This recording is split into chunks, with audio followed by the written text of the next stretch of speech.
Our story begins with a young man named Kim Jeongeum recounting a tale of woe, a series of events that led him to his current predicament.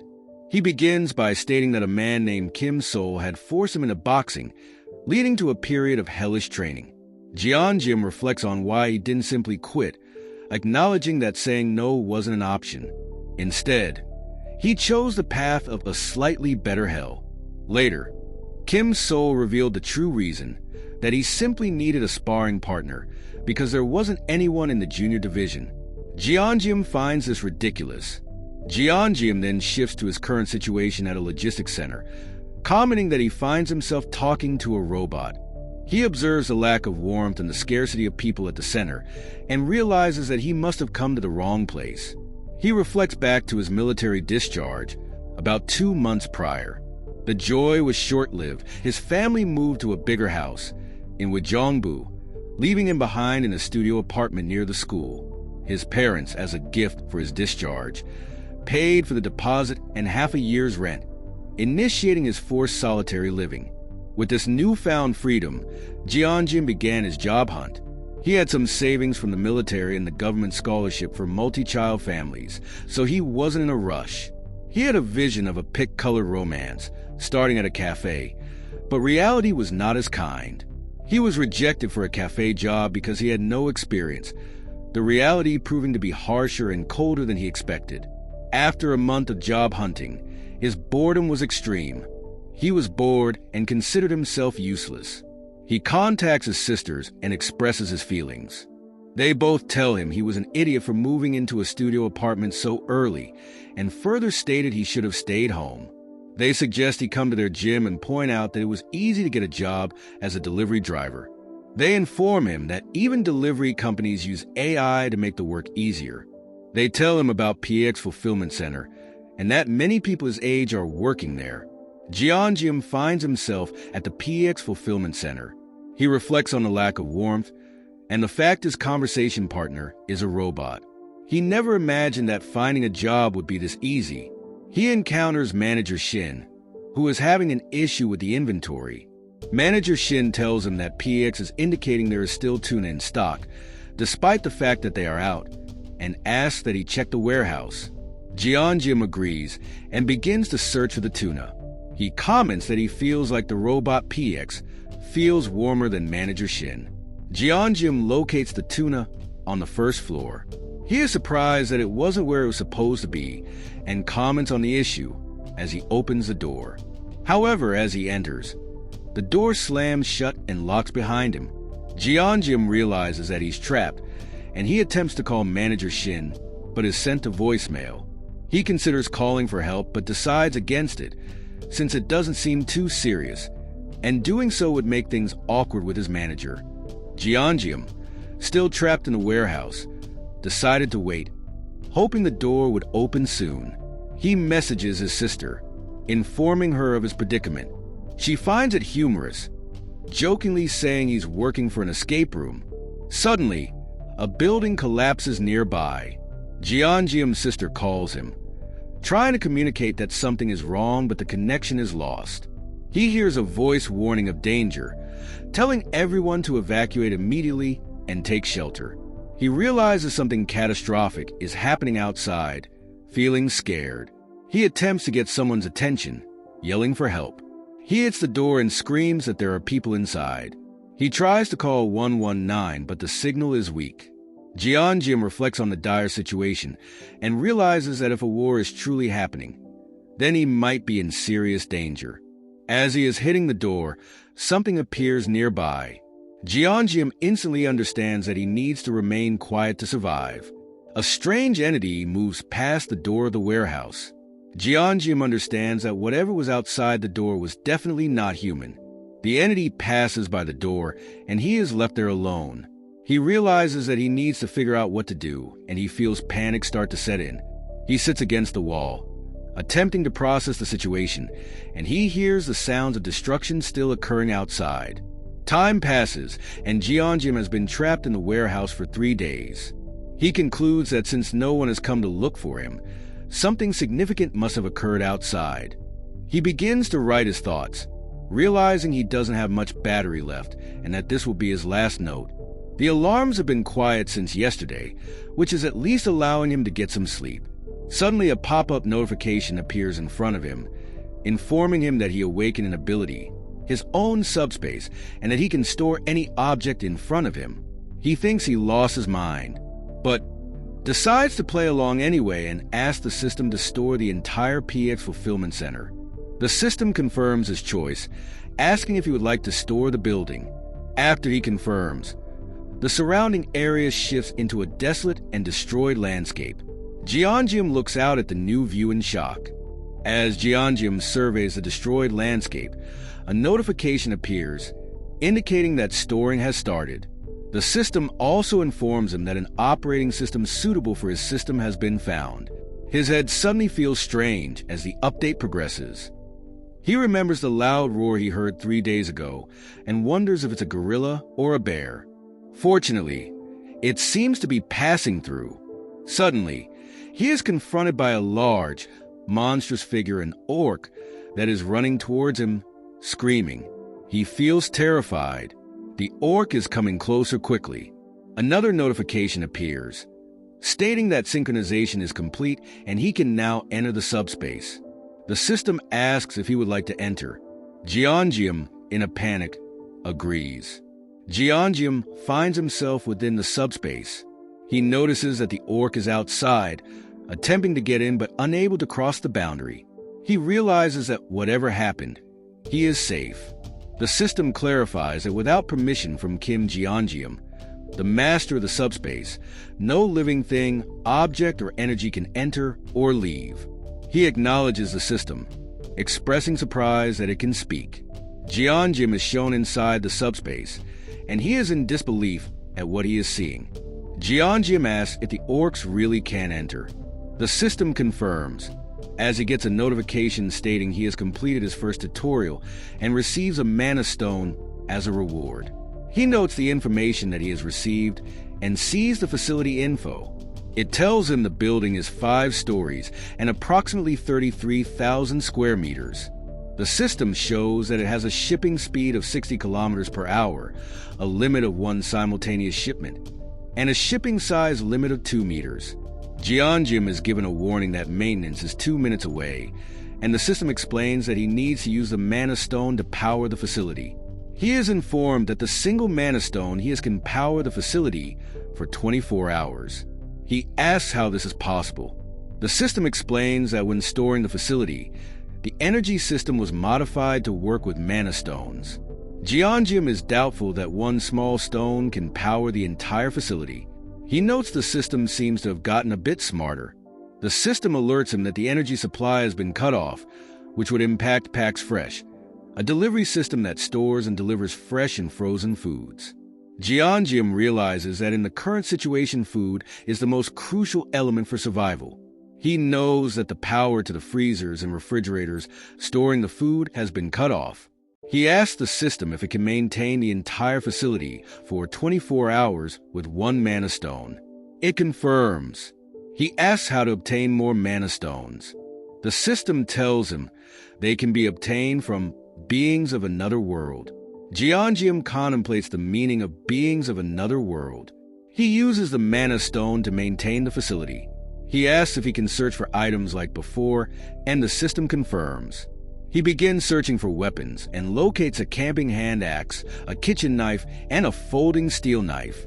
He reflects that these items would be hard to use in close quarters. He decides throwing them is his best option, but he is concerned that there's not much stock of these items left. He is also unsure if the blades would penetrate the orc's muscles. He decides that he doesn't have to kill it in one go, and inflicting a serious wound would be sufficient.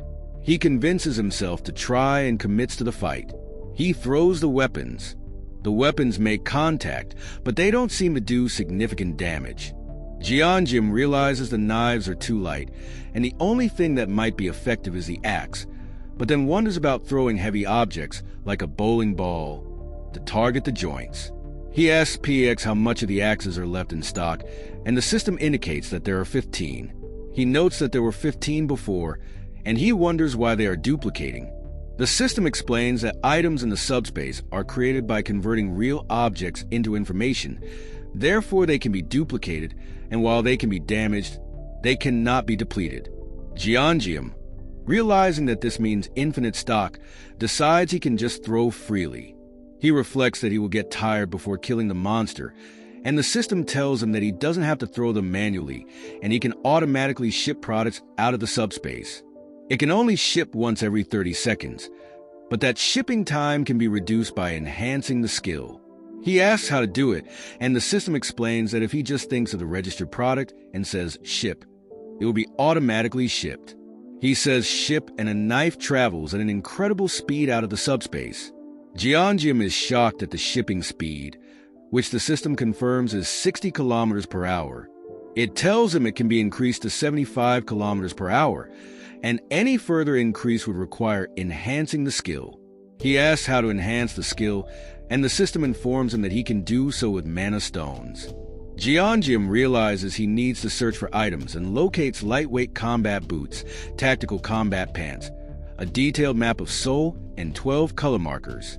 He locates his home on the map and also marks Dabong district with Jongbu, Gangnam, and Yeoljiro. He decides that if he goes to the nearest place first, then that would be his order. He acknowledges that he must get to everyone safely, noting it's quite far to walk, but he has a decent means of transportation. He locates and decides on a dual-ton Kodiak Sports electric bicycle. He then states to his loved ones to just hold on a little longer. The youngest is coming soon. The story continues with Jianjium outside the subspace. He has been outside for 30 minutes and has already killed 12 orcs. He reflects on his ability, noting two key things he has learned. First, the shipping ability is overpowered, even with a 30-second cooldown and a limited range. He also realizes that this ability can be upgraded with mana stones. He then thinks about the product retrieval ability, which automatically retrieves dispatched items. He realizes it is as convenient as the shipping ability. He discovers that while normal items like axes don't need to be retrieved, mana stones do. He also realizes that the mana stones are only available after the enemy is dead. He gets a notification stating he has obtained 1 mana stone and now has 13 total. He reflects that he is literally collecting money. He concludes that it's good that he put PX into the subspace. As long as it's maintained, he cannot die inside. Now he needs to get his family into the subspace. As he is moving, he reflects on the second thing he has learned. There are more creatures beyond common sense, not just orcs. He spots a winged creature, larger than an orc, and realizes it's going to be tough to hunt. He hears several cries in the distance. Suddenly, Jianjium hears a human scream. He rushes toward it and sees a man being attacked by the winged creature. He sees that it's Mr. Choi. Mr. Choi is being attacked, and the winged creature seems to be ignoring him. He realizes that the smaller Mr. Choi seems like an easier target. Jianjium knows he needs to do something to distract the creature. He begins to ship a variety of different objects towards the winged creature. Suddenly, the winged creature is killed by an axe that appears out of nowhere. The man is amazed that a wyvern was killed with a single axe throw. He looks over and sees a man on a bicycle. He is astonished that a soldier was able to do that. A survivor thanks Jianjium profusely and believes he is a soldier. He states that Jianjium saved their lives. Jianjium clarifies that he is not a soldier and is actually a PAX FC employee. He also adds that he is aware of abilities. The survivor exclaims that even if he isn't a soldier, he has unusual skills. The man expresses his envy that Jianjium has an ability, and he does not, though. He states his is just a humble driver ability. He also says they are fortunate to have found help around this area. He confirms that he understands abilities. He then thanks Jianjium again. The survivor asks if there are other people nearby.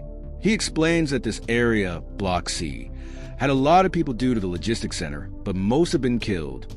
He states that there might be 10 to 15 survivors left, isolated in the Block E underground terminal, and that they were also there searching for a road vehicles could use before the building disappeared.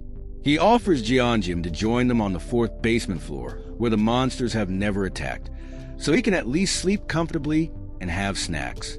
Jeonjim is considering it, as he heard them mention vehicles, and that might be a way to get to his family, deciding that he needs to get information and that he cannot refuse. He accepts the offer and they begin to lead the way. He also notes he doesn't trust them, but worst case scenario, he can just go into a subspace. He realizes they do not know about his ability. As the group walks together, Jeonjim notices a man with a face he has never seen and feels like something about him is dangerous. They are shocked at the sudden appearance of an orc. They confirm that no one was injured, but they acknowledge the space is no longer safe. Jeonjim expresses concern that he was told it was safe from monsters. They introduce Jeonjim as the one who saved them from the wyvern. They also discuss the unique ability he used to kill it. The group praises Jeonjim for saving Yongsu and Byeonkyol. A woman hugs Jeonjim, thanking him profusely, and jokingly asks if he has a girlfriend. The people then begin to introduce themselves. Lee Jin-mak, the center manager of Daehin Express Terminal, thanks Jeonjim for saving his men. He then invites him in, offering food and a safe place to rest, explaining that they have plenty of supplies from the logistics center. A man then informs Lee Jin-mak that the logistics center has disappeared without a trace. He explains that is why they were chased by the wyvern. The survivors are shocked and ask how that is even possible, as the building was huge. Lee Jin-mak states that they don't know how it happened, but things are different now. He then decides that they need to dig through the tunnel, as things will only get worse if they stay here. Another survivor agrees, and they all decide to force their way through. Lee Jin-mak then asks if Jeonjim is coming. Lee Jin-mak explains that they need vehicles, as they all have homes in other areas. They have working vehicles, but all the roads are blocked. He explains that a golf course blocks the north. Containers block the east, and the expressway is destroyed to the south. The tunnel to the west is the only way out, but a group of wyverns has taken over it. He explains they were surviving off the supplies in the logistics center, but now they have to force their way through the tunnel. Jeonjim realizes he was right to suspect the group. Jeonjim states that he needs a vehicle as well, and he needs to go through the tunnel, adding that if it is just wyverns, then that's good, as he can use his ability to get rid of them. While Lee Jin-mak is not convinced, he accepts, recognizing his power. However, Jeonjim thinks to himself that while they may seem kind, he shouldn't overlook that they have been struggling, and that they likely won't share information, like the exact amount of food and water they have. He decides that he needs to scout the tunnel and the size of the wyverns, so he can clear the way alone, and that he'll use this to upgrade his abilities and get mana stones. He discovers new upgradable skills within his subspace: precise delivery, simultaneous delivery, and automatic delivery. He realizes that with 5 magic stones, he can reduce his shipping cooldown to 5 seconds. He decides that he needs to use the magic stones he has saved, and that the simultaneous delivery ability will be best for taking on multiple wyverns. The survivor tells Jeonjim that it's dangerous to go alone, who then reminds a man that he was just being chased by a wyvern. The man states that he believes Jeonjim will save them again. Jeonjim expresses gratitude for their trust. He is surprised by this, as he never expected someone to say they trust him. He looks at them confused. Jeonjim asks if he can see the message windows, since he's never used his abilities before. The man states that he hasn't seen them since his abilities awakened, but he has a good feeling about how to drive, and says he'll try. The man begins to drive, and Jeonjim is immediately concerned by his driving. He's having difficulty seeing because of the damaged vehicles on the road. The group states that there is a wyvern ahead. They then see several wyverns ahead. The group expresses panic, wondering what they should do. The survivor tells Jeonjim that he can't see, and asks what to do. Jeonjim tells him to keep driving. The tunnel is closer than he thought, and the group sees it. Then the man suddenly stops, saying nothing with express fear. He is stopped because the wyverns have surrounded them. They realize that they are surrounded and that there is no way they can outrun or kill them, even with Jeonjim's ability. The driver says it's over for them. Jeonjim realizes he can't hide his ability anymore, stating that there's no way they can handle this many wyverns. He makes the decision to use 10 mana stones for simultaneous delivery, and the remaining 5 for cooldown. Pax confirms this. Jeongeum activates his ability, and the screen flashes white. The scene then skips to show the result, with Jeongeum unharmed and the wyvern seemingly dead. The driver is completely confused at what has just occurred. He saw multiple axes flying through the air, and begins to realize that they came from another dimension. The story continues with Jeongeum inside his subspace. He uses 1 mana stone to reduce the cooldown time to 25 seconds, another to 20 seconds, another to 15 seconds, and then another which brings it to its minimum of 5 seconds. The system explains that he would need to level up his subspace to further reduce it. He tells Yongsu that he needs to stay close for protection. Yongsu agrees, and then seems shocked to see the logistics center behind Jeongeum. The wyverns begin to attack once more. Jeongeum begins launching axes toward the wyverns. Yongsu expresses disbelief that the logistics center is launching axes. He states that he doesn't understand, but recognizes that for Jeongeum, these monsters aren't a problem. He adds that if Jeongeum wants to pass through the tunnel, then he can do it easily. He realizes he doesn't need to use the vehicles as transport because he has his abilities. He expresses his jealousy that Jeongeum has the ability to get to his family faster. The survivor who was previously riding with Jeongeum mentions that the wyverns are running away, and then says they are smarter than they look. Jeongeum thinks that he wanted to enhance his precision delivery, but he is short on mana stones. Yongsu asks Jeongeum what the blue stones are, and Jeongeum tells him they are mana stones. Yongsu asks if it's Jeongeum's first time using them, and if abilities can be enhanced.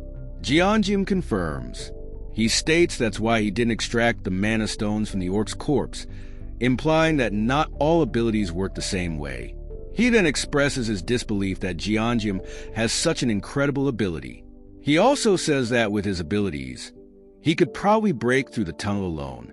Jeongeum thinks to himself that he didn't intend to show off his abilities, and that he just planned to scout, then secretly break through. Yongsu apologizes for getting in the way, and Jeongeum states that he would not have been able to get through alone. He states that they should head back, as the wyvern might attack again soon. Yongsu then asks where he plans to go, asking if he needs a vehicle to do so. Jeongeum tells him he plans to go to Gangnam, then to Ujeongbu. Yongsu is surprised and says he is heading to Indyokwan, and that it's on the way to Gangnam. He then asks Jeongeum if he could accompany him to Indyokwan. Jeongeum is caught off guard by this. Yongsu reflects that if he goes through the tunnel, he is not sure if he will get home safe. He is confident in his driving abilities, but can't fight off monsters. Jeongeum realizes that Yongsu can help with driving, and that, more importantly, this will give him an excuse to hide his abilities. He decides that he trusts Yongsu, and agrees to let Yongsu drive.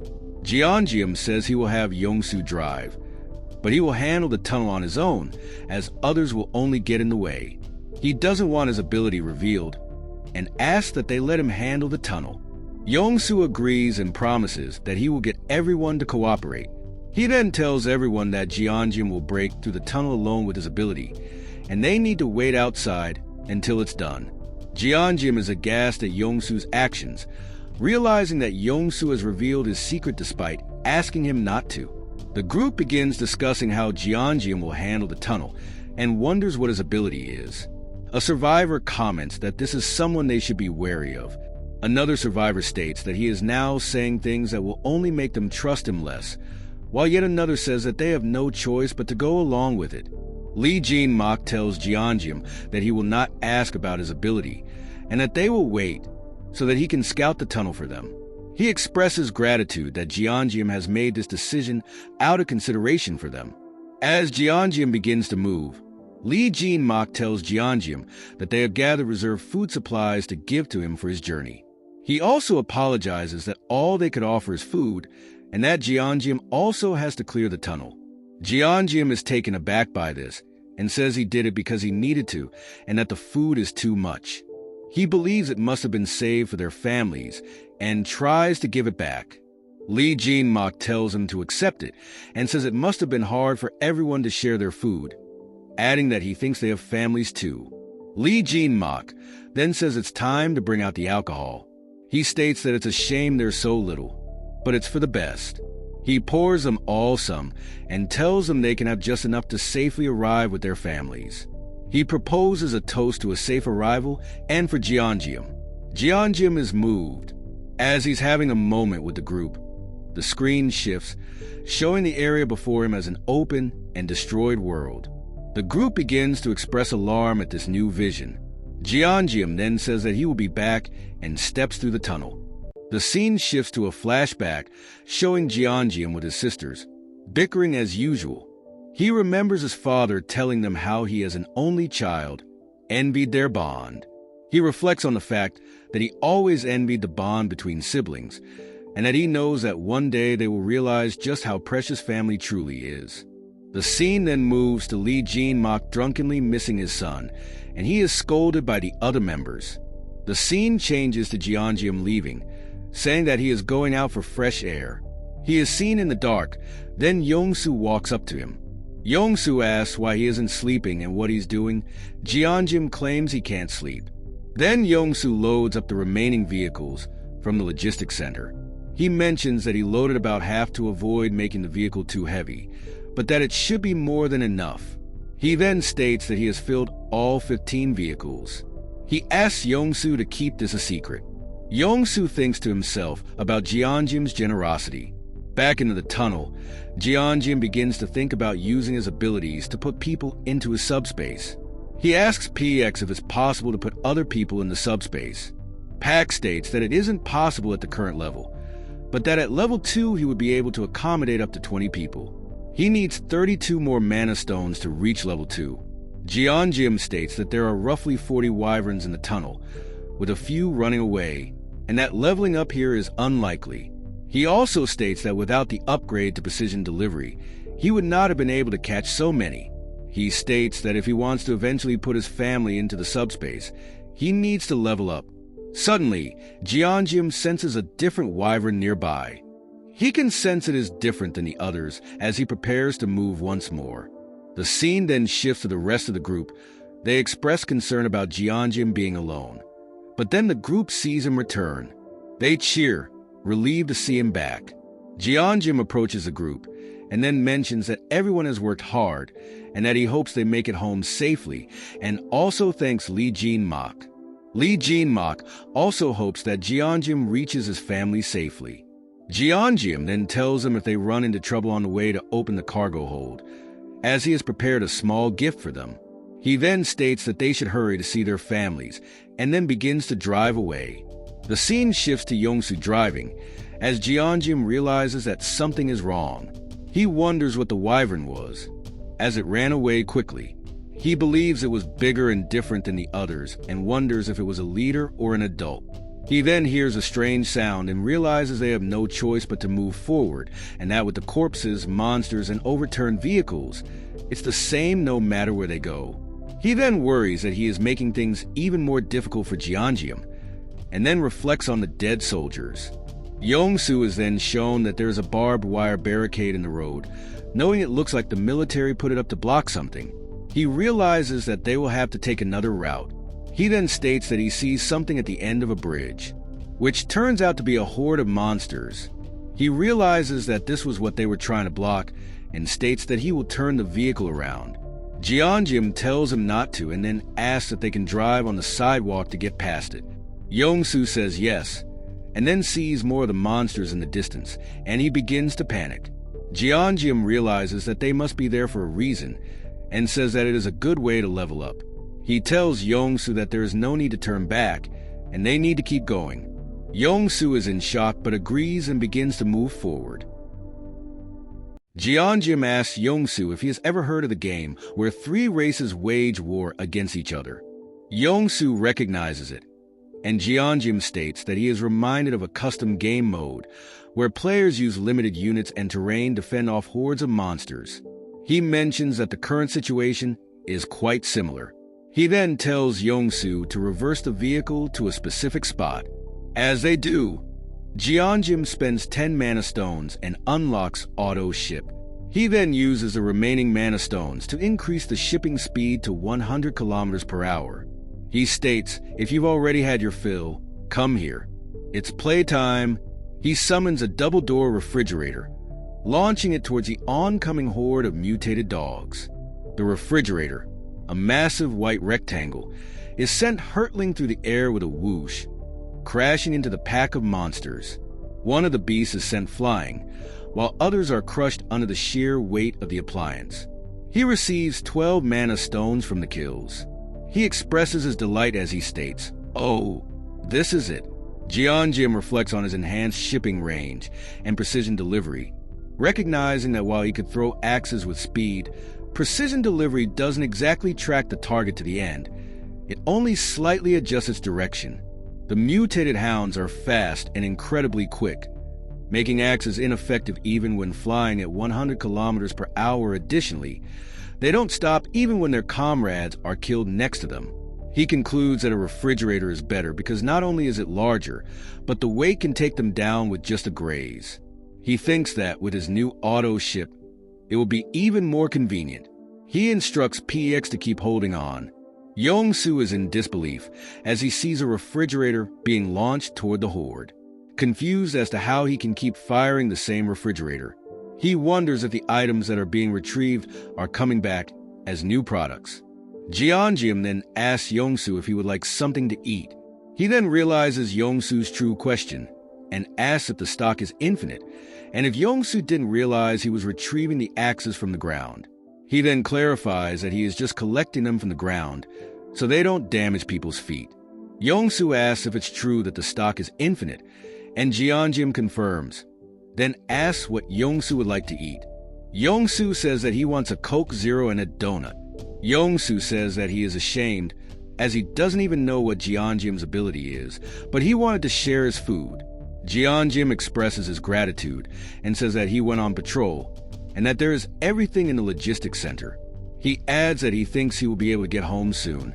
Yongsu confirms and says that they are an hour from his home and he hopes that everyone, including Jeonjim, stays safe.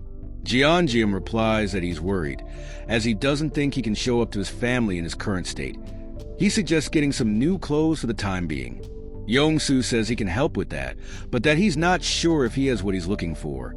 Jeonjim mentions that the issues with the wyverns have been mostly solved and that they should leave soon.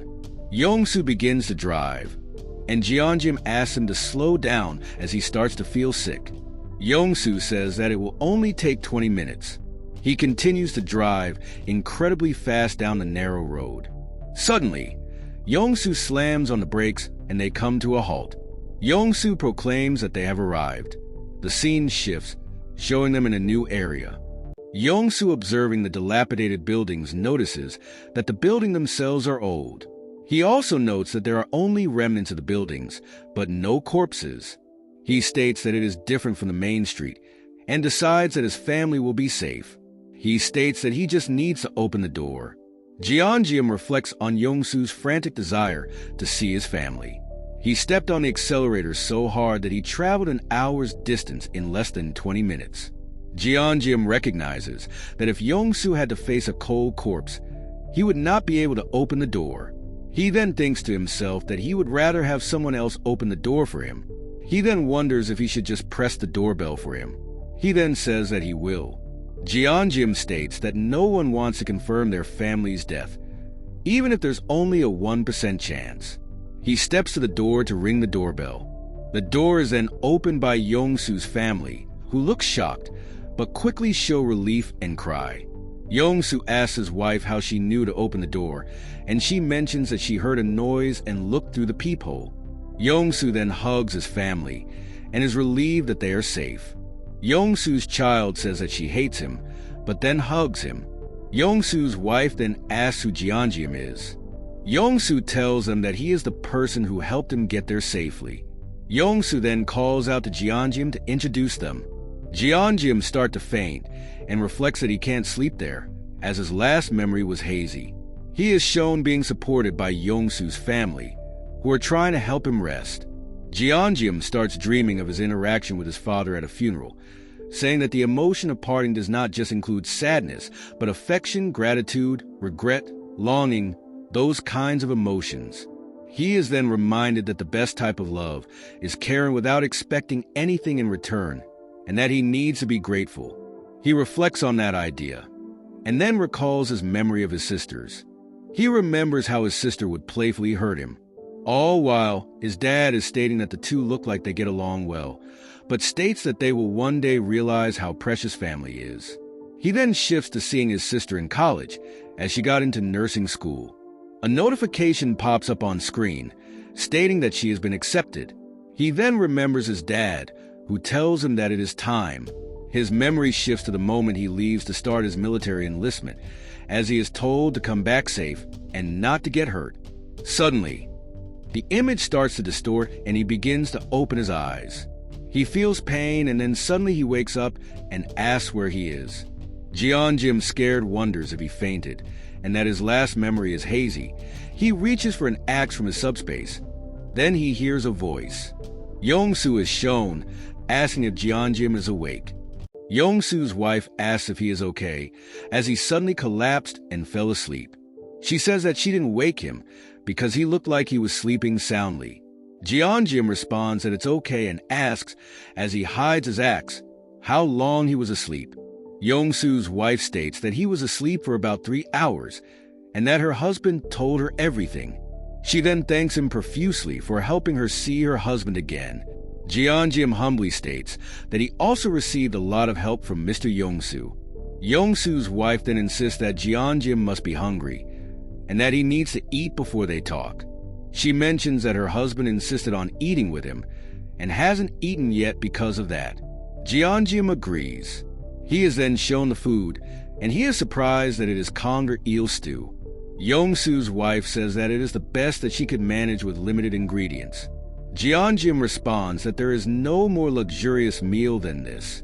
He then thanks her and begins to eat. The flavors unfold on the tip of his tongue, combining the sweet and oily taste of the stir-fried kimchi and the clean, savory taste of the mackerel. He also states that it even feels cozy.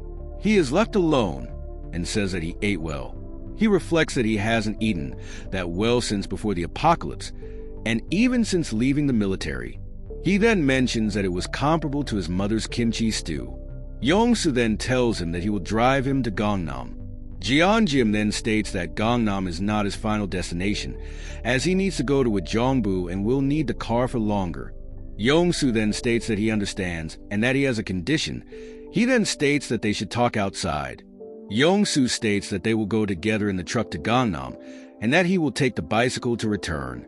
He says that the condition is that Jeonjim gives him the electric bicycle when he needs it. He says that even though the electric bicycle is not much, that he will help Jeonjim get to Gangnam as fast as he can. Jeonjim agrees, but is confused as to why he is taking such a risk. Yongsu states that with his skills, he could outrun the monsters. He then asks why Jeonjim is trying to help him. Yongsu then states that if it wasn't for Jeonjim, that he would not have made it this far, and that he might have died in the tunnel if it weren't for him. He says he is just trying to give help in return. He states that they are in the same difficult situation, and that if they help each other, that it would be good. He also adds that he might be presumptuous, but that he is not foolish enough to risk his life. Jeonjim states that he does understand, and then tells Yongsu that since he's shown him his ability, that he will show him as well. He states that his ability, subspace, is a space that nothing can enter without his permission, and that as long as it is maintained, he can even duplicate items from the storage facility. Yongsu confirms he understands. Jeonjim states that if Yongsu wants to help him, that he also has a condition, that Yongsu must stay with him until he is done in Ujeongbu. He also adds that when he levels up the subspace, that he can also bring them in with him. He states that he was able to level up after defeating the monster dogs, and that if Yongsu continues to help him, that he will also protect his family. Yongsu then states that he will bring his wife and daughter, and that they should leave right away. The scene then changes to Jeonjim in his subspace. He uses 100 mana stones to upgrade his subspace to level 2. He is given the additional ability to store items in front of him, with a storage capacity of 1 item, and the maintenance cost increases to 6. He acknowledges the new features and states that he will check on them later. Then, an external presence tries to enter, and he asks to allow entry for Yongsu, his wife, and his daughter. They are then shown being amazed by the size of the subspace. He tells them that if they need anything they can ask PX, and that everything is infinite. He tells Yongsu to take a break as he checks on his new abilities, then mentions they will leave in 30 minutes. Yongsu's wife then states that she will prepare some snacks. Jeongeum is then shown the new abilities that he has acquired. Subspace Lab and simultaneous shipping too. Jeongeum reflects on the original form of his subspace ability, which allowed him to store an object in front of him, access it at any time, and prevent anything from entering without his permission. He then recalls how his ability was enhanced after storing the logistics center, because an operating system compatible with the system's functionality was discovered and updated, merging Pack's AI and the Awakening System OS. This resulted in new functions like the shipment, where he hurls items at 100 kilometers per hour. He mentions that he didn't expect any additional abilities as he leveled up, but that's what happened. He received a notification stating that as his subspace leveled up, that he can store objects in front of him with a storage capacity of 1. He also acknowledges the new subspace lab ability, which allows for the combination, separation, and transformation of items. He wonders what that could mean, thinking about creating something by combining items. He notes that it requires a whopping 50 mana stones, and then decides to check the new abilities later. He then decides that all he can confirm is that he can store an object in front of him. He recalls storing the Pax FC in his subspace, thinking he was losing his mind. He then wonders what he would store and thinks of storing the Earth. He then is given a message that he has failed to store the Earth. He mentions that he figured that it wouldn't work and that it would be too overpowered if it did. Yongsu comes to him and says that he has checked the route to Gangnam and that they should take the main road. Jeongeum agrees. He then asks why Yongsu isn't playing with his daughter. Yongsu says that she fell asleep after playing for a bit, as it seems she felt safe in the subspace. Yongsu then thanks Jeongeum once more and says that he is really grateful, and that he knows that he has helped him as much as Yongsu has helped him. Yongsu then says that he will do whatever he can to help, and becomes serious, and Jeongeum wonders why he is suddenly being so serious. Yongsu then states that he will help, and that driving is the only thing he can help with, but in terms of speed he is faster than anyone. Jeongeum then jokingly asks him to drive slowly. Yongsu says he can't, as Jeongeum has helped him, and that they should speed up. The scene then shifts to them driving, and it is shown that they are moving at an incredible speed. Jeongeum notes that the area is more deserted than the main road, and that it seems like there aren't many monsters where there are no people. Yongsu then states that he has heard that this area is a Bronze Age archaeological site, and that it hasn't been developed. He adds that even though the road is a bit rough, there aren't any monsters or suspicious people. Then, he notes a military barricade with spike strips. Yongsu then wonders if the military is still present. However, Jeongeum states that they are not military personnel, just using the equipment. He states that they've probably been watching them from somewhere, and that it looks like they won't be able to avoid them. Jeongeum opens a small portal under the steering wheel and tells Yongsu to get inside. Yongsu asks if he will be okay, and Jeongeum states that he will be fine, and that if they intended to kill them, they would have shot already. He notes that there are 3 of them. The scene shifts to the people that have stopped them. One notes that the driver sucks. They then tell them to get out and open the cargo. They are surprised to see all of the food, and then ask where they got it. Jeongeum says that it is from a logistics center. One of the men says that it is time, and they should wrap it up and take him. One of them punches Jeongeum in the stomach, bringing him to his knees, as another pulls a cover over his head. Jeongeum is then shown being led into a dimly lit room. He is then told that he is with a group called the Joint Command Communications Headquarters. He is told that he was brought there quickly. They then reveal that he is standing by a soldier's corpse. He is told that the man with the hood was brought there for them to have a look at him, and then asked if he had the food that they were told that he has. They state that he said it came from a logistics center, and that he is the only one who can get in. They then ask him where he got them. Jeongeum confirms it is from the Gunpo Logistics Center. One of the men states that it is smart and that they should have gone there first. A monster sound is then heard. The man with the long coat confirms that they are facing a wyvern, then says that it is huge and no joke and that he almost died to it. He also mentions that his attacks felt blocked by something. He states that a soldier who attacked it with bullets had his head smashed into a wall and died. He then states that if his powers don't work on it, that bullets wouldn't have a chance. He states that they were recruiting people to fight the monsters, but that the military was weak. So he took over. He then clarifies that he hasn't killed them yet. He tells Jeongeum that he wanted to keep them alive because they seemed to know a lot, but he was starving, and that they would have probably died on their own. He then states that there are weapons and everything, but that they are out of food and that they will go to the logistics center with Jeongeum to get more. Telling him not to worry, as if they accept him as a member of the family, they can protect them. Jeongeum, disgusted, realizes that this is the perfect place to store and states to PX to store the Joint Command Communications headquarters in the subspace. The scene cuts to Jeongeum as he finishes storing the military base with a resounding thwomp. The leader, not understanding what had happened, exclaims, "What the? Where's the building?" Jeongeum then notes to himself that suddenly he just feels dizzy, similar to when he stored the PX. He also adds he needs to cut the line quickly. As the wyverns start to come near, they take to the air, seemingly attracted by the sounds. A series of creatures starts to converge on the location with razor-sharp teeth. A man from the military base cries out to run.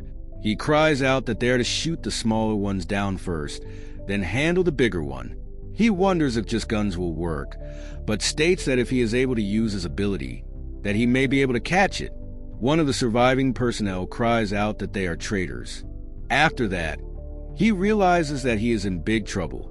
The wyvern comes very close and has very defined scales and a menacing snarl. Jeongeum activates his ability and drags a soldier with him. The system asks him if he wants to grant the soldier access, and he confirms. He notes from the side that he is feeling dizzy from the transfer. He states the process is still ongoing. Jeongeum notes that he was able to sneak in during the chaos. He states that he now needs to account for storing things, as there could be dangerous aftereffects. The leader of the group is yelling and is charging forward with a melee weapon in hand. He's yelling about them being lizard bastards. He comes up to the creature and starts unleashing punches left and right, with what seems to be heavy blows. He is then seen exhausted and mentions he's leveled up and that he can take it now. Youngsu runs to Jeongeum asking if he is okay and also asks who is with him. Jeongeum informs him that it seems that the figure is from the military and that he was being tortured. As they lay him down on a bed, Youngsu states that there's no major bleeding. Youngsu then tells Jeongeum about the building seeming to have appeared suddenly. They wonder what it is and note that from the outside, it just looks huge. Youngsu says that it seems to be a military base. Jeongeum then states that he brought it in, but didn't expect it to be that big. He also remembers being blindfolded and not seeing the exterior and realizes he needs to check. He asks Youngsu to look after the person and that he will be right back. Jeongeum states to himself that the possibilities of a military base are endless and that there are guns, ammo, explosives, gas masks, and even military vehicles. He then states that it is the perfect place to survive in the apocalypse, but then adds that using it will be a hassle and different than the logistics center. He states that with the logistics center, PX could handle everything. Jeongeum mentions that the guns are in the armory and the ammo and explosives in the magazine, and that they need to fetch it themselves. He realizes that he had no idea how big the military base was while he was blindfolded, and that it is even bigger than PX. Even if they find it, Youngsu has no combat experience.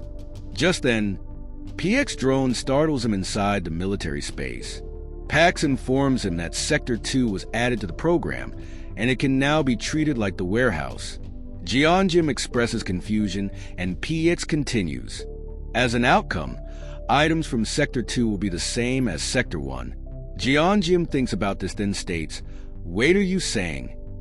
Jeongeum, surprised, confirms with PX that this means the rifles and ammo can be duplicated and shipped out. Pax confirms, but notes the process is still ongoing. The progress is at 0.81%.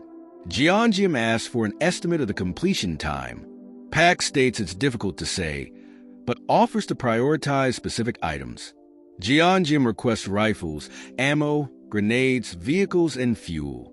Pax confirms prioritization within 10 minutes and offers to restrict ordering permissions for those items, which Jeongeum approves of, expressing some distrust of the soldier.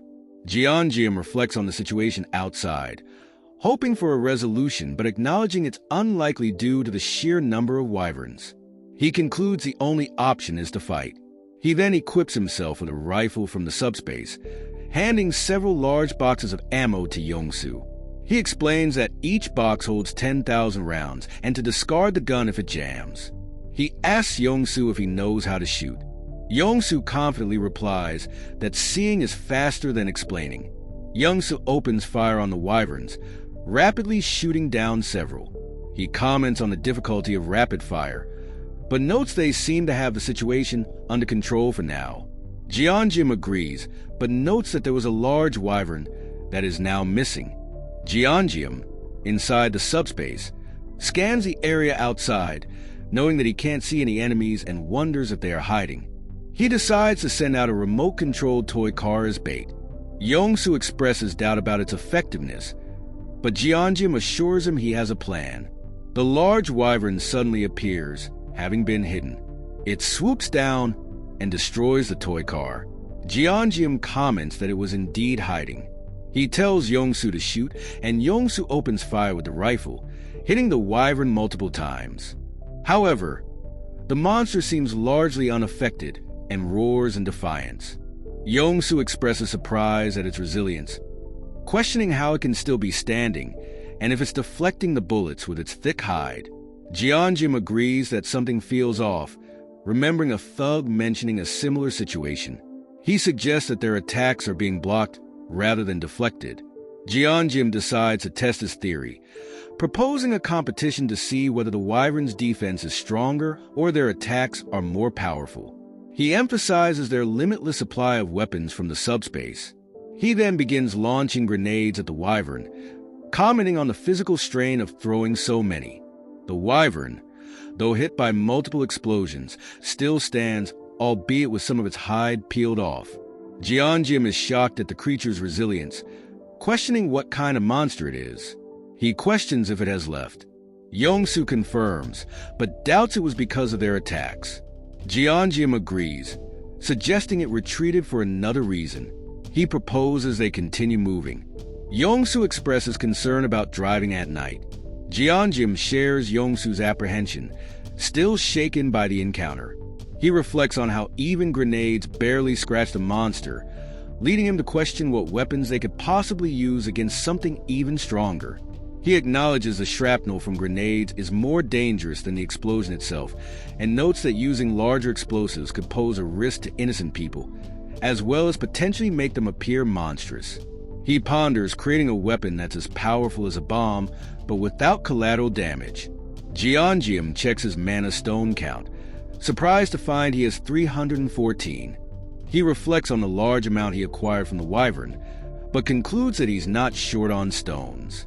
He then uses the stones to upgrade his abilities, increasing launch speed to 150 kilometers per hour, reducing launch preparation time to 1 second, increasing simultaneous launch capacity to 4 items, and increasing launch range to 50 meters. He acknowledges the increased cost of upgrades, but is pleased with the increased power of his ability. He then unlocks the Pocket Dimension Lab, admitting curiosity about its function. He informs Yongsu he wants to try it out, but needs to stop the car. Yongsu expresses concern about stopping, and suggests to Jeongeum to try getting to his subspace as he continues to drive. Jeongeum agrees to try, and is shocked that it worked. Yongsu then tells Jeongeum to just go ahead and not to worry about him, as if something happens he will just jump in as well. Jeongeum enters the Pocket Dimension Lab within his subspace, finding it initially unremarkable. Pax explains its functions. Combine allows combining 2 or more objects, and separate allows separating an object into its component materials. Jeonjim asks PX if he can register grenade with the pin removed and if it won't explode. Pax confirms and explains that the items exist in digital form within the subspace, preventing accidental detonation. He registers the prepared grenades, noting they are better than nothing, and then considers registering a rifle with an attached magazine. He thinks about attaching 2 magazines together, and then realizes he can create a powerful weapon without excessive collateral damage. Outside, Yongsu observes a barricade of stacked cars blocking the road, wondering what happened and how the cars ended up like a wall. He expresses concern about needing to turn back. Jeonjim rejoins him, saying that turning back won't be necessary, as he's created a new weapon. Jeonjim then summons his newly crafted weapon and launches it. The cars explode outwards. Yongsu, amazed, asks what Jeonjim created. It is shown to be a stack of 20 kilograms weights. 2 men are observing the aftermath of Jeonjim's attack on the barricade of cars. One of them wonders aloud what happened and if the wall collapsed, noting it shouldn't have fallen so easily. The other asking what that is, pointing to something in the distance. Jeonjim greets the 2 men, asking if Nurse Joyeon is here. A flashback begins, showing Joyeon studying, asking her siblings to quiet down. Her younger siblings question her sudden diligence, wondering if she's sick and suggesting they tell their mother. Joyeon brushes them off, explaining she's found her dream. She declares she will still treat the sick, even if the world were to end tomorrow. Her sister suggests going to the hospital, concerned about her worsening condition. Despite this, Joyeon persists in her studies, her grades improving dramatically. The scene shifts to her family celebrating her acceptance into nursing school. The flashback ends, and the scene returns to the present. Joyeon rushes towards Jeonjim, relieved he's made it, and asking if he's hurt. He reassures her and introduces Yongsu. Joyeon thanks Yongsu for helping Jeonjim and offers him a chocolate bar, which he declines, saying he's had enough to last a lifetime.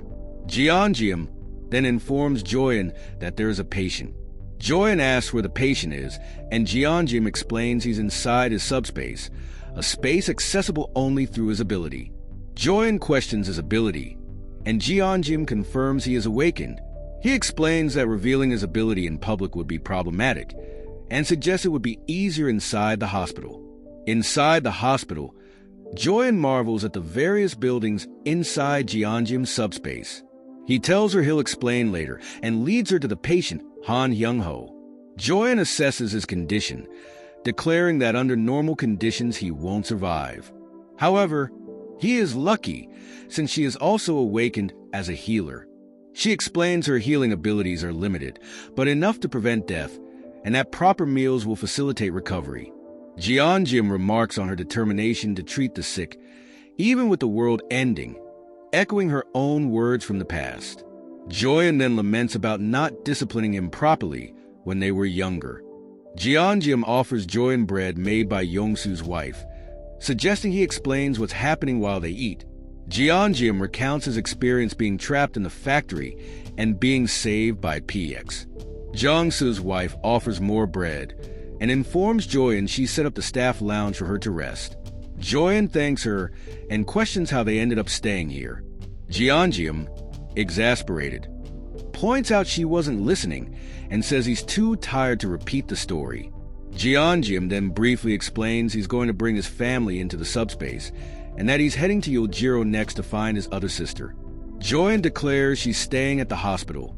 Jeonjim, surprised, asks why, assuming it's because of the patients. Joyeon confirms a large number of patients needing care, but clarifies that isn't the main issue. The scene shifts to the hospital's internal medicine department head, Jin Seong-hak, discussing the arrival of Jeonjim and Yongsu. They detail the car crashing through the wall and their arrival in military vehicles, questioning if they're special forces. One guard mentions one of them is Joyeon's brother, leading Seong-hak to dismiss any concerns about hostility. He suggests rationing food and using Joyeon to their advantage. He asks a large person behind him if the awakened newcomers are stronger than him. The other person expresses doubt. Seong-hak instructs him to greet the newcomers warmly and asks if the broken wall is fixed. The other person confirms. Joyeon explains that head Jin Seonghak is using his ability to poison people and control them. She states that most of the awakened in the hospital are being controlled by him. The poisoned awakened ones are guarding food and mana stones. Joyeon, back with Jeongeum, reveals she's been secretly siphoning mana stones to strengthen her healing ability, hoping to cure the poisoning.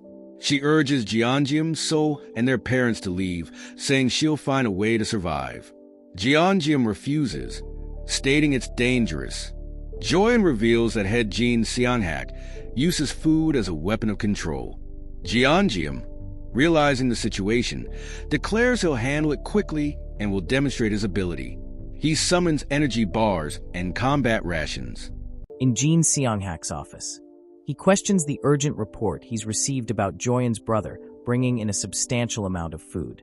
He initially dismisses the threat, believing that 2 people and a single military vehicle couldn't possibly have much. He smugly assumes they'll soon run out and come begging for food, commenting on their foolish generosity. However, a subordinate reveals they have more food than what's currently stored in the hospital, leaving Seonghak stunned. He questions how such a thing is possible, speculating about abilities to replicate or shrink and enlarge objects. He concludes they're definitely ability users and orders his men to capture them. He hands a drug to a subordinate, instructing him to get Jeongeum addicted by any means necessary, and to kill him if it doesn't work. He then inquires about the other person who arrived with them.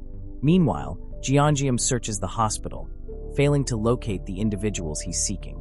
He wonders if he missed them and expresses frustration at the delay. Joyeon asks about his plan to neutralize Jin Seonghak's weapon, which is food. Jeongeum confirms, outlining his simple plan to distribute their own food, subdue the addicted ability users, and deal with Jin Seonghak, whom he considers a minor threat. Jeongeum inquires about the abilities of the addicted users. Joyeon describes the abilities, which include resealing opened cans and automatic laundry, much to Jeongeum's disbelief. She confirms that most of them aren't threatening, except for one person, Song Hyun-gu.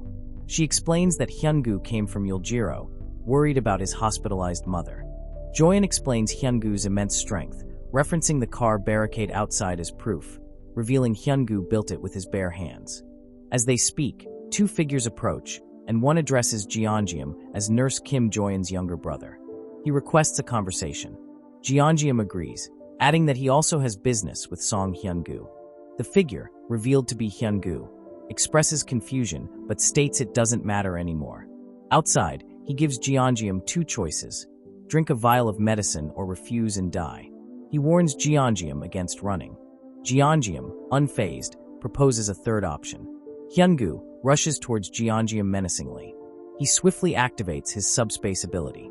A glowing blue portal opens, and with a flick of his wrist, Jeongeum sends a high-spin bowling ball hurtling towards Hyun-gu at 90 kilometers per hour.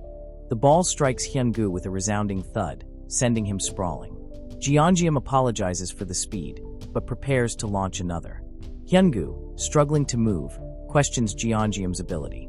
Jeongeum launches another bowling ball, this one at a slower speed, but still warns Hyun-gu against moving, as its weight is enough to break bones. He continues the relentless barrage, with 20 kilograms weights emerging from the subspace portal one after another, trapping Hyun-gu under a growing metallic pile. Hyun-gu roars in frustration and pain as he struggles against the increasing weight, but the constant assault keeps him pinned, his movements becoming more and more restricted. The 20 kilograms weights, cold and unforgiving, form a heavy metallic prison around him. Jeongeum, watching impassively, thanks Hyun-gu for remaining still, explaining it made the stacking process much more efficient. He assures Hyun-gu he'll be released once the situation is resolved. Joyeon asks if Jeongeum encountered Hyun-gu, noting she heard a loud noise. He confirms and says he's on his way back, having just met Hyun-gu. Joyeon, seeing the trapped Hyun-gu, is shocked and demands an explanation. Jeongeum dismisses it as a long story and asks if she's finished distributing the food. She confirms, and they wait for Yongsu's arrival. Yongsu arrives, staggering and clutching his head. He complains of a severe headache, questioning if it's poisoning. Joyeon confirms his suspicion. Jeongeum notices a fresh wound on Yongsu's finger, deducing he was stabbed with poison while receiving thanks for distributing food. Joyeon examines the wound, confirming it was inflicted with the intention to poison him. She suggests confining Yongsu for a while. Jeongeum agrees, concerned about the complications of Yongsu being poisoned. He expresses the need to meet Jin Seonghak and find a cure. As he leads Yongsu within the subspace, a notification appears, confirming an unidentified energy from outside was blocked, reinforcing the subspace's invulnerability to external connections. Yongsu, now inside the subspace, notices his headache is gone. Jeongeum questions the external energy notification. Suddenly, Song Hyungu appears within the subspace. Jeongeum is taken aback. Then a notification asks if he wants to unregister Song Hyungu from the subspace. Jeongeum confirms, and Hyungu vanishes. Jeongeum expresses his astonishment, realizing the subspace blocks not only physical, but also mental attacks. Hyungu reappears outside the subspace, apologizes to his mother, reassuring her it's not his fault. He tells her to go back to sleep, saying he has something to do. She expresses concern for his safety. He recalls his vivid memories of being trapped and expresses a desire to settle things with Jin Seonghak before expressing gratitude and apologizing to Jeongeum. He acknowledges his immense debt to them. He reassures Joyeon he'll return quickly. Joyeon and Yongsu discuss the situation, expressing concern about Song Hyungu's strength and the possibility of leaving the next morning. Hyungu confronts Jin Seonghak, who remarks on his arrival. Notifications appear, confirming the loss of connection with his minion. Seonghak, acknowledging what happened, asks for mercy. Without a word, Hyungu knocks him cold with a single blow. The scene shifts to Joyeon and Jeongeum discussing how to handle the poisoned individuals in the hospital. Joyeon suggests bringing everyone into Jeongeum's subspace, as she can't distinguish between those who are addicted and those who aren't. Jeongeum agrees, but questions the logistics of moving so many people, especially given the late hour and some people's limited mobility. Joyeon explains that even a fingertip entering the subspace will be enough to cleanse them. She adds that once everyone is processed, they can focus on those currently acting as patients. Just as they prepare for a long night of moving people, they're interrupted by an old man who have been freed from the effects of the poison. Hyungu then shows up expressing relief and gratitude to Jeongeum for their rescue. Jeongeum realizes that Hyungu took care of Jin Seonghak, eliminating the need to move everyone individually. Jeongeum, looking at Hyungu's bruised but recovering form, and comments that he understands how Hyungu took care of things and apologizes for launching the weights with excessive force earlier. Hyungu brushes it off, saying he's fine, just lightly bruised. He admits to being shocked by the attack, saying that even the strangest monsters couldn't compare to the experience of weights raining down from the sky. Jeongeum replies, with a touch of humor, that he's sometimes surprised by his own abilities. Hyungu asks if Jeongeum plans to stay at the hospital. Hyungu, acknowledging Jeongeum's help, says he'd prefer Jeongeum to stay, but understands his need to reunite with his family. He thanks Jeongeum and wishes him a safe journey. Jeongeum reveals they're heading to Yuljiro, prompting a surprised reaction from Hyungu. He warns Jeongeum against going there, describing the troublesome state of Yuljiro. Hyungu explains that as he was leaving Yuljiro, a massive wall was rising between it and Namsan, growing from the ground like a tooth. He estimates its height to be comparable to an average building by now, effectively making ground travel impossible. He also notes the different types of monsters in Yuljiro compared to Gangnam. Yuljiro is infested with undead skeletons, creatures that keep coming back to life even after being killed. Despite the dangers, Jeongeum expresses confidence in his second sister's ability to survive, believing she could handle monsters even without powers. Jeongeum receives a call from Joyeon, informing him that the soldier he rescued has awakened. He greets the now-awake Han Kyung-ho, who thanks him profusely for saving his life. He introduces himself as a colonel from the 50th Intelligence Communications Battalion. Jeongeum confirms his name and asks about Kyung-ho's well-being.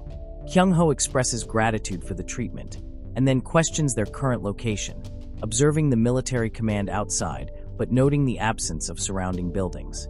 Jeongeum explains they're in the staff lounge of the PAC's FC Logistics Center within his subspace ability, and that outside is Gangnam, near Hanam Bridge. Kyung-ho, bewildered, struggles to comprehend the situation. Joyeon clarifies that everything around them is a product of Jeongeum's ability. Kyung-ho, still trying to process the information, requests to be let off there. Jeongeum assures him they mean him no harm. Yongsu also assures him and emphasizes that Jeongeum isn't dangerous. Kyung-ho acknowledges their kindness, but explains his urgent need to reach the Joint Chiefs of Staff, hinting at a serious situation he can't disclose. Jeongeum understands and agrees to his request.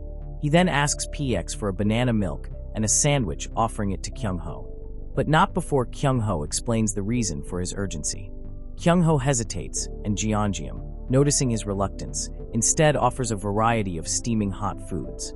Kyung-ho begins to explain, recounting the sudden global appearance of creatures from another world, including monsters, insects, animals, plants, and even geographical features. He describes their indiscriminate attacks on everything in sight.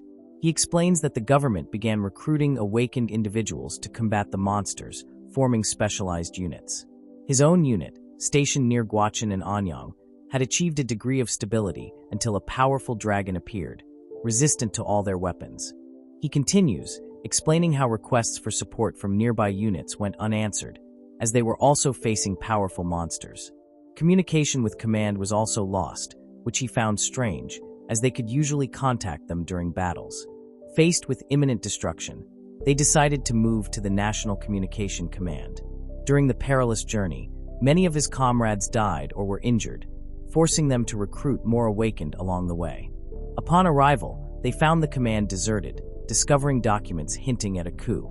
He attempted to reach the Joint Chiefs of Staff, but was trapped by the dragon and betrayed by some of the awakened recruits who had sided with the coup. He concludes that the First Corps is likely blocking government troop movements, and he needs to report this immediately. Jeongeum understands the gravity of the situation. He offers to drop Kyung-ho off at the Han River Bridge on their way to Yuljiro and suggests traveling together as far as possible.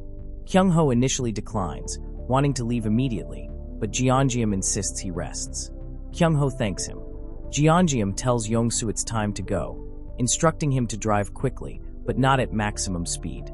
He clarifies, saying time is of the essence. As they talk, Kyung-ho tries to alert them to a monster staring intently at them. But before he can talk, a stack of 20 kgs weights sends the monster flying, leaving him wondering what had happened. Jeongeum calmly requests PX to deploy Military Vehicle 1. Pax confirms, and a moment later, a military vehicle appears beside them. Kyung-ho is astonished, questioning the sudden appearance of the vehicle. Jeongeum instructs him to continue eating and resting, explaining that while their destination is close, he will leave a portal open so he can observe the situation outside. Jeongeum launches 20 kilograms weights at the Orcs. The weight, now a deadly projectile, blurs through the air towards the unsuspecting Orcs, impacting with a sickening crunch. The Orcs stagger, momentarily stunned, before collapsing. Jeongeum continues the assault, summoning and launching more weights in rapid succession. The weights, appearing as a relentless stream of metal, pummel the Orcs, each impact accompanied by a spray of blood and gore. The air crackles with the raw power of Jeongeum's ability. Kyung-ho watches in awe through the portal, remarking on the incredible speed and precision of the attack, noting the ability to change direction and retrieve the weights, as well as the automatic extraction of mana stones from the slain monster. He concludes that Jeongeum possesses an exceptionally powerful and versatile ability. Yongsu reports that they've reached Bampo Bridge, including the underwater section, but the road ahead is impassable. Jeongeum apologizes to Kyung-ho for the unforeseen delay, explaining they'll need to find another route. Kyung-ho, ever the pragmatic soldier, simply states that he's grateful for any assistance they can provide, and says he'll return to the subspace. They agree to move forward. Jeongeum reflects on the speed of their journey, barely an hour to travel from Gangnam to Bampo Bridge, a feat made even more remarkable considering the detours and monster encounters along the way. He credits both his own ability and Yongsu's exceptional driving skills. Kyung-ho also notes Yongsu's ability to navigate the treacherous, rubble-strewn roads with almost supernatural speed and precision, causing him dizziness just watching. He concludes that both men possess remarkable, though very different, talents. Yongsu, peering through the windshield, identifies a potential path forward. He indicates a narrow opening between buildings, but points out a massive fortress wall blocking their way. He confirms its size and admits that it's hard to tell if it can be broken through. He says they should drive over there and see. Kyung-ho realizes that this route would take them through Yongsan, and Jeongeum agrees to drop him off there, as it's on their way. As they drive closer, Kyung-ho observes the destroyed landscape, noting the devastation of Gwacheon, Anyang, and even the 56th Division. The scene shifts to a sterile, brightly lit military office. A subordinate informs the director of a visitor, the commander of the 50th Signal Battalion, Han Kyung-ho, explaining that Kyung-ho claims his entire unit was annihilated and that he has a vital message to deliver. The director, his expression skeptical, questions the truth of this claim before eventually agreeing to the meeting. Kyung-ho is shown walking down a brightly lit corridor, his footsteps echoing in the otherwise silent space. Kyung-ho stands before the director, recounting his harrowing experiences. The director listens intently, then expresses his gratitude for Kyung-ho's service and sacrifice, acknowledging the tremendous service he's rendered to the country. He then reveals that he's heard the reports of Jeongeum's abilities from Kyung-ho. He mentions Jeongeum's request for a helicopter in exchange for supplies, including food. The director acknowledges that helicopters are valuable strategic assets, but admits that given the nature of Jeongeum's abilities, delivering one wouldn't be impossible. He then pauses, adding that there's a condition to his offer. The director states his condition. Jeongeum must join the military as an awakened member. He emphasizes the government's desperate struggle to stabilize the chaotic situation and argues that Jeongeum's unique abilities could be a crucial turning point in their efforts. Jeongeum listens patiently, then politely but firmly declines the offer. He explains that nothing is more important to him than rescuing his family. The director expresses his disappointment, stating that he cannot provide the helicopter under these circumstances. Jeongeum accepts his decision without argument, expressing hope for a swift resolution to the crisis and wishing the director good health before turning to leave. As Jeongeum prepares to depart, the director abruptly stops him. He explains that he has another request, one that, if fulfilled, could still earn Jeongeum the helicopter. Jeongeum pauses, his curiosity piqued, and agrees to hear him out. The director explains the situation. The last known gathering of reserve awakened individuals is at Seoul Station, a location with which they still maintain stable communication. However, the path to Seoul Station is blocked by hordes of skeletons. While not individually powerful, their sheer numbers and unique ability to revive even after being killed make them a formidable obstacle. He emphasizes the need to destroy the core located at the bottom of their last right rib to permanently eliminate them. He warns Jeongeum of a particularly dangerous presence among them, a formidable skeleton knight, and stresses the importance of avoiding direct confrontation with this creature.